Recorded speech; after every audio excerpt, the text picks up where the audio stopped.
my childhood best friend, and I invented a secret alien language when we were 8. 15 years later, it saved her life from traffickers in Brazil. When me and my girl best friend Maya were children, we invented a language that changed our lives forever. You see, we were obsessed with space movies, so we'd flash hand signals through our bedroom windows at night and created nonsense words for everything. Zorblax meant pretending I'm okay. Miefling meant I need help. Purple galaxies meant not alone. We used it all the time when our parents weren't paying attention, mainly to communicate things in private, but also because it made us feel special. My family moved across the country sophomore year of high school, and we slowly lost touch. By the time we were 22, we were nothing more than old friends. It was around this time that Maya went from never posting to posting every day. Stories, posts, everything. One had the caption, "Guys, I've met the most amazing local here in Brazil. He's showing me parts of the country tourists never see." And under normal circumstances, for a normal girl, this would have been fine. But these weren't normal circumstances, and she wasn't a normal girl, because she'd always told me that she never wanted to move out of state. She was a New Yorker through and through. The posts kept coming, multiple times a day, each one more enthusiastic. Can't believe how lucky I am. Some days I feel like I'm living my best Zorblax life. That's when my stomach dropped. Zorblax was our code word. It meant pretending I'm okay. At first, I tried to convince myself that Brazil was just making her a little quirky, but that night, I couldn't stop thinking about it. So at 3 a.m., when I still couldn't sleep, I grabbed my phone and stalked the shit out of her account. That's when I saw it. "This place has major moon whisper energy," appeared in 3 different captions. Moon whisper meant I'm scared. All of her story highlight covers had the caption Miefling, meaning I need help. That's when it finally clicked. Someone was forcing her to post these updates, and she was using our childhood alien language to tell me she'd been kidnapped. I started commenting casually on her posts, trying to subtly tell her that I understood what she was saying, but I had no idea if she was even seeing them. So I turned on post notifications just to track her calls for help better. And with every post, her captions became more and more specific. "This reminds me of when we used to play astronauts," appeared under a beach photo. But we never played astronauts at the beach. We only played astronauts at Riverside Park. "Feeling like I'm 13 again," was in another caption. Maya was 13 when I came with her to visit her aunt in Rio for spring break. "Missing my collection of 23 Purple Galaxy stickers back home," she posted with a sunset photo. I read it over and over. Purple Galaxies meant not alone, but why was she specifying 23? Why mention stickers we never collected? Then it clicked. Riverside, Rio, 23. She was trying to tell me she was near a riverside in Rio, possibly at an address with the number 23. I thought about telling someone, until I realized that the only evidence I had was a made-up alien language. So to avoid being locked up in a white room for the rest of my life, I called Maya's aunt in Rio. She recognized my voice instantly. I told her Maya was in trouble and possibly being held near the riverside area. "I felt God telling me something was wrong," was the first thing she said. You see, her aunt was very spiritual, which meant she didn't wave me off as a lunatic. We looked up every building numbered 23 along the water. There were only 3 possibilities. I maxed out my credit card on a flight to Rio. Maya's aunt picked me up at the airport, and we drove to each location. The first 2 were residential buildings. The third was an old warehouse that looked abandoned. We called the police from the car and told them we suspected kidnapped tourists were being held inside. I don't know if they believed us or if they just decided to check, but they went in. 20 minutes later, they brought out Maya and 4 other young women. Maya looked extremely pale and exhausted, but she was alive. I didn't even have time to hug her because the ambulance whisked her to the hospital straight away. But as me and her aunt followed the car, my phone buzzed. Maya had somehow posted one more time, just seconds ago. The caption was a single word in our alien language, Bleosh, the word that meant it's not over yet. I stared at my phone in the back of Maya's aunt's car. My hands were shaking. How the hell did she even post that? The police had just pulled her out of that warehouse. She didn't have her phone on her. I checked the post again. It was definitely from her account. The timestamp showed it was posted 2 minutes after they brought her out. My brain was racing. Someone else had access to her account. Someone who knew our language. But that was impossible. We made it up when we were 8 years old. Nobody else knew it. Maya's aunt kept praying in Portuguese while she drove. I couldn't understand the words, but I got the gist. She was thanking God and asking for protection. We got to the hospital, and they wouldn't let us see Maya right away. Said she needed to be examined first. The other women they rescued were in the same wing. I paced the waiting room for what felt like hours. Finally, a nurse came out and said we could see her. Maya was sitting up in bed with an IV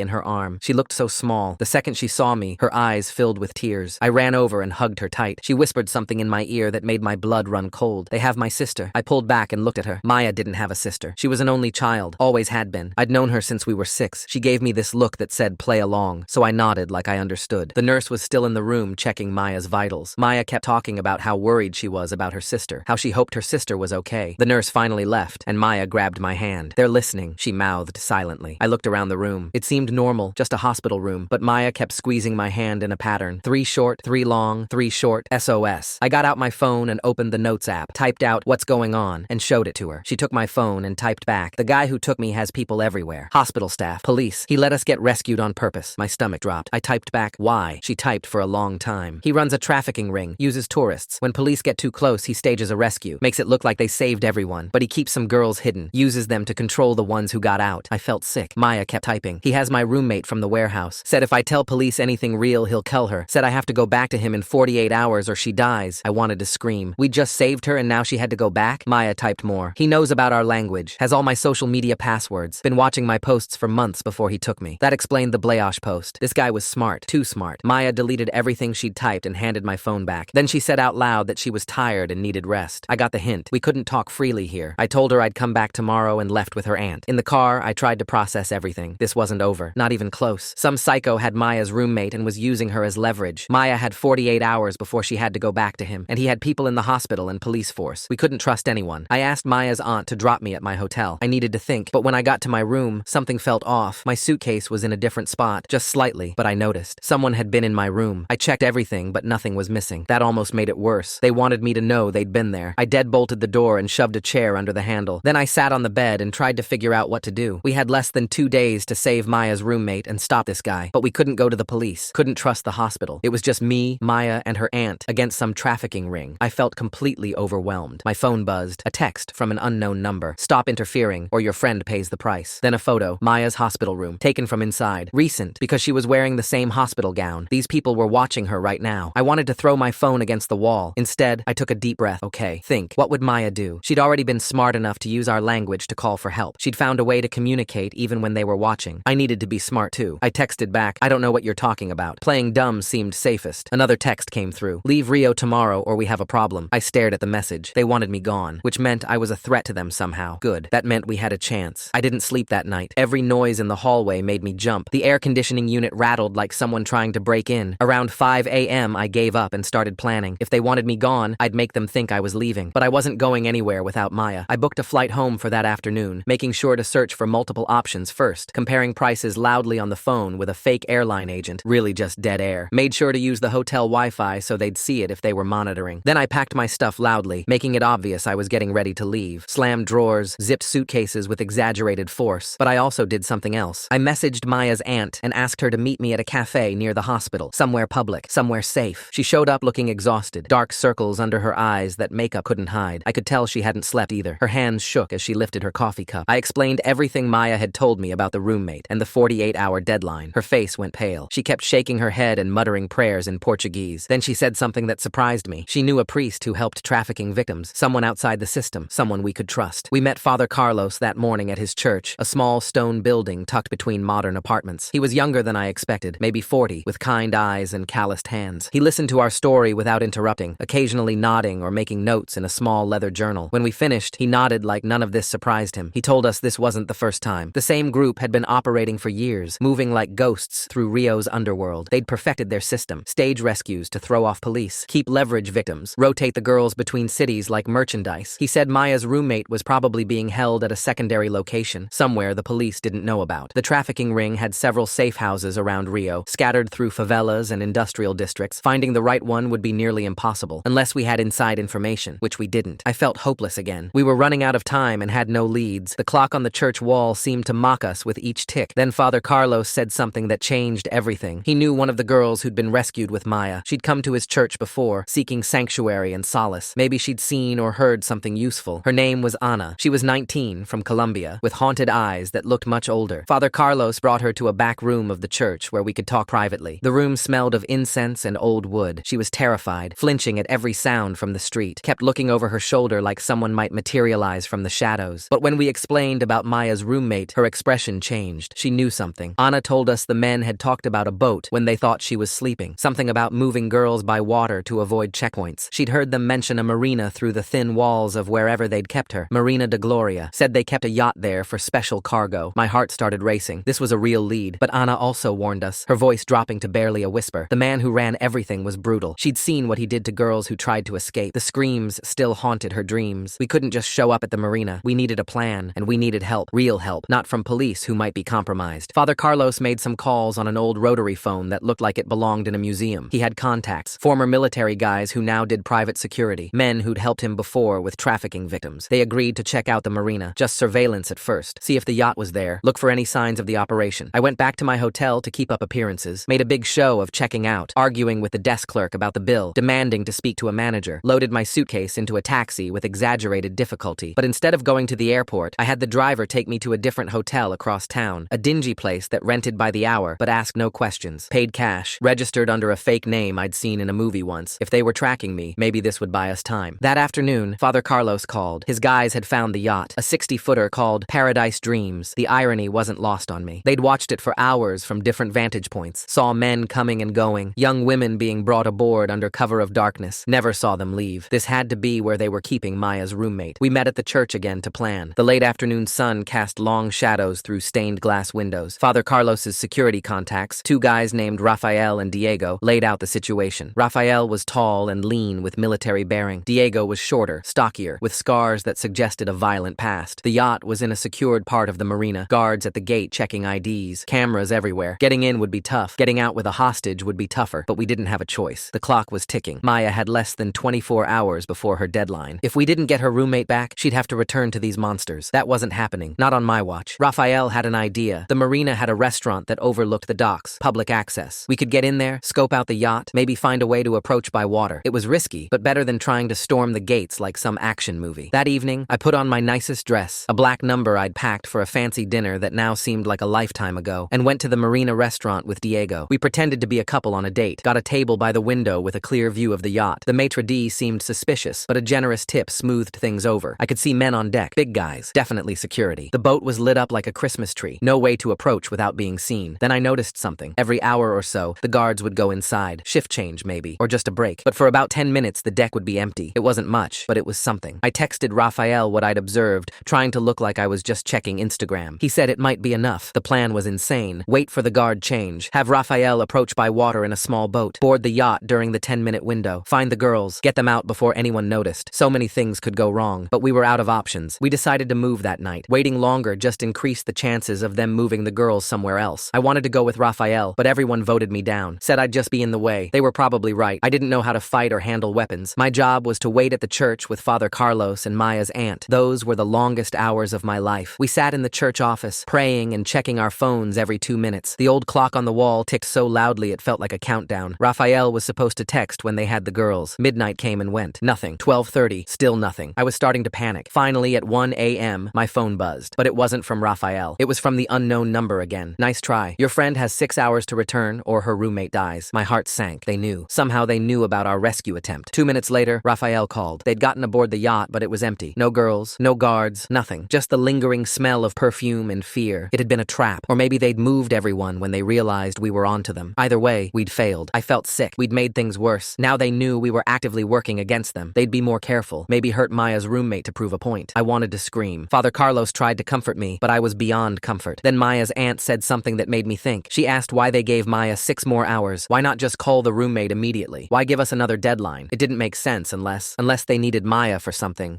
specific. I called Rafael back, asked him to describe everything about the yacht. He said it looked lived in. Food in the galley, clothes in the cabins, but something was off. Too neat, like someone had cleaned up in a hurry. And he'd found something strange. A bunch of tourist visas, all for young women, all with departure dates in the next few days. That's when it clicked. They weren't just trafficking girls. They were moving them out of the country. And they needed Maya to make it look legitimate. She was American. Clean record. Perfect cover for traveling with a group of friends. That's why they couldn't just call her roommate. They needed Maya cooperative. This changed everything. If we were right, they'd have to surface soon. Airports have security, passenger manifests. They'd have to use real identities. We finally had a pressure point, but we still didn't know where they were holding the girls now. Maya's aunt remembered something. When Maya was first missing, she'd tried to track her phone. It had pinged at a few locations around Rio before going dark. One was near the old port district, an area full of warehouses and industrial buildings, just like where they'd found Maya. It was thin, but it was all we had. Rafael and Diego agreed to check it out, but this time, we'd be smarter. No rushing in, just reconnaissance. Find out if anyone was there, report back, make a real plan. I couldn't just sit and wait again. I convinced them to let me come, not to the warehouse, but close by. I'd wait in the car with Maya's aunt. If something went wrong, we'd be backup, or at least witnesses. The port district at night was creepy as hell. Empty streets, broken streetlights casting pools of darkness, the kind of place where bad things happened and nobody asked questions. Rafael and Diego went on foot to scout. We parked a few blocks away and waited. 20 minutes later, Rafael texted, found something. Multiple guards. Looks active. My heart started pounding. This could be it. But we couldn't just charge in. Not with armed guards. We needed help. Real help. That's when I did something either really smart or really stupid. I called the FBI field office in Rio. Yeah, I know. Crazy. But these were American American citizens being trafficked. That made it federal, and the FBI wouldn't be compromised like local cops might be. The agent who answered sounded bored until I mentioned American victims and trafficking. Then he got very interested, said they'd been tracking similar cases, asked for my location. I hesitated. What if this was a mistake? What if the traffickers had people there too? But we were out of time. Maya's deadline was in 3 hours. Her roommate would die if we didn't do something, so I gave them the address, told them about the warehouse, the guards, the whole situation. The agent said to stay put. They'd handle it. But he also said something that made me nervous. We'll need to coordinate with local authorities. This could take a few hours to set up properly. I explained we didn't have hours. Lives were at stake. He said he understood, but there were protocols. International operations required approvals, paperwork, coordination. I wanted to scream. While they were filing paperwork, Maya's roommate could be dying, but arguing wouldn't help. I thanked him and hung up. Then I made another call, this time to Agent William Chen, the FBI liaison I'd met at the embassy weeks earlier when I'd first arrived and tried to report Maya missing. He'd given me his card, said to call if anything developed. Well, this definitely qualified as a development. Chen answered on the second ring despite the late hour. When I explained the situation, his tone changed completely. You're at the port district now? He asked, with visual confirmation of the warehouse. I said yes. He told me to text him the exact address and stay put. Unlike the field office, he didn't mention protocols or paperwork. 20 minutes later, vehicles started arriving. Not marked police cars, but black SUVs with government plates. Agents in tactical gear emerged, moving with practiced efficiency. Chen must have pulled serious strings to mobilize this fast. Rafael and Diego came back to our car. We all watched from a distance as the agents surrounded the warehouse. Chen appeared at our window, wearing a bulletproof vest over his suit. You three need to leave. Now this could get messy. We didn't argue. As Maya's aunt drove us away, we heard the first sounds of the raid, shouting, flashbang grenades, then gunfire. A lot of gunfire. I grabbed Maya's aunt's hand, and we both prayed. This had to work. It just had to. We drove to Father Carlos's church to wait. He was still awake, praying in the sanctuary. We joined him, sitting in the wooden pews as sirens wailed in the distance. An hour passed, then 2. Finally, my phone rang. It was Chen. We got them. 12 women, all alive, including an American matching your description of Maya's roommate. I nearly collapsed with relief, but Chen wasn't done. We also got Roberto Silva. He was there, trying to move the girls before dawn. Silva. The name meant nothing to me then, but it would soon become burned into my memory. The monster who'd orchestrated everything. At the FBI building, everything was chaos. Agents running around, phones ringing, people yelling in English and Portuguese. They put us in a conference room and said someone would be with us soon. Through the window, I saw them bringing in the rescued women. They looked shell-shocked, wrapped in blankets, some crying, others just staring blankly. Then I saw her, a blonde girl about Maya's age being helped by 2 agents. She was looking around frantically, asking something. The agents were shaking their heads. I knew instinctively this was Sarah, Maya's roommate. She was looking for Maya, making sure her friend was safe even in the middle of her own rescue. Finally, Chen came to brief us. The raid had been a complete success. All 12 women rescued unharmed. 6 traffickers arrested, including Silva. They'd also seized computers, phones, documents, evidence that would expose the entire network. Silva's been on our radar for months, Chen explained. We knew he was involved in trafficking but couldn't prove it. He was too careful, too connected. Your information gave us the probable cause we needed. He showed me a photo, asked if I recognized the man. Roberto Silva looked like a businessman. Expensive suit, manicured hands, the kind of face you'd trust, the kind of monster who hid in plain sight. Maya's aunt gasped when she saw him. She knew him. He owned several legitimate businesses in Rio, restaurants, clubs, perfect fronts for moving girls around. Can I see Sarah? I asked. Maya's roommate? Chen hesitated. She's being debriefed, but she's asking about Maya too. Keep saying Maya saved her life. Taught her some kind of code language? I explained about our alien language, how Maya must have taught it to Sarah in captivity. Chen's expression changed. That's how you knew Maya was in trouble? Through coded messages? I nodded. He left the room and came back with another agent. They wanted to know everything about the language, every word, every signal, how we'd developed it, how Maya had used it. I spent the next hour teaching FBI agents our childhood alien language. Under different circumstances, it might have been funny, but knowing it had saved lives made it feel profound. They let me call Maya from a secure line. She was still at the hospital under federal protection. When I told her Sarah was safe, she broke down crying. I taught her our words, she said, so she'd have hope, so she'd know someone would understand if she got the chance to use them. The next few days were a blur. Federal protection for Maya and Sarah. Endless interviews and statements. The FBI found more victims through Silva's records. Some had been trafficked years ago. Others were about to be moved. Silva's operation was massive, international, connected to similar rings in Colombia, Venezuela, Argentina, but they'd been sloppy, kept records, names, dates, transactions. The FBI had everything they needed. Silva tried to flee, but made it only as far as the airport. They arrested him trying to board a private jet to Paraguay. No bail, no deals. He was looking at life in prison. Maya was released from the hospital into federal protection. They moved her and Sarah to a safe house. I was allowed to visit once they cleared me. Seeing them together was surreal. These 2 women who'd been through hell, bonded by trauma, but also by survival, and by our silly alien language. Sarah told us how Maya had kept her sane in captivity, how she'd taught her the words late at night when the guards weren't paying attention. Simple phrases at first, then more complex ideas ideas, a whole system of communication their captors couldn't understand. She told me someone would recognize the words, Sarah said, that her best friend would see them and know. I thought she was delusional at first, but she was so certain, it gave me hope. The trial took months to prepare. The FBI built their case methodically. Financial records, property deeds, witness testimony. They traced Silva's network across South America. Dozens of arrests followed. Each one led to more evidence, more victims saved. Maya and Sarah had to testify, relive their nightmare in court. I was there every day, watching them be so brave, so strong, telling their stories without flinching, making sure the jury understood exactly what Silva had done. Silva's lawyers tried everything, said the women were willing participants, that it was all consensual, that Maya and Sarah were lying for attention or money, but the evidence was overwhelming, and Maya and Sarah had something Silva didn't expect. They had each other, they had proof, and they had our language. I testified too, explained how I'd recognized Maya's coded messages, how we'd developed the language as children, how Maya had used it to call for help, how she'd taught it to Sarah. The jury was fascinated. Several members were visibly moved. The defense tried to dismiss it as coincidence, said we were reading meaning into random words. But when Maya and Sarah demonstrated the language in court, showing how complex and consistent it was, that argument fell apart. It took the jury less than 2 hours. Guilty on all counts. Silva got life without parole. His network was dismantled. Properties seized. Accounts frozen. The FBI estimated they'd saved over 100 women from future trafficking. It was a huge victory.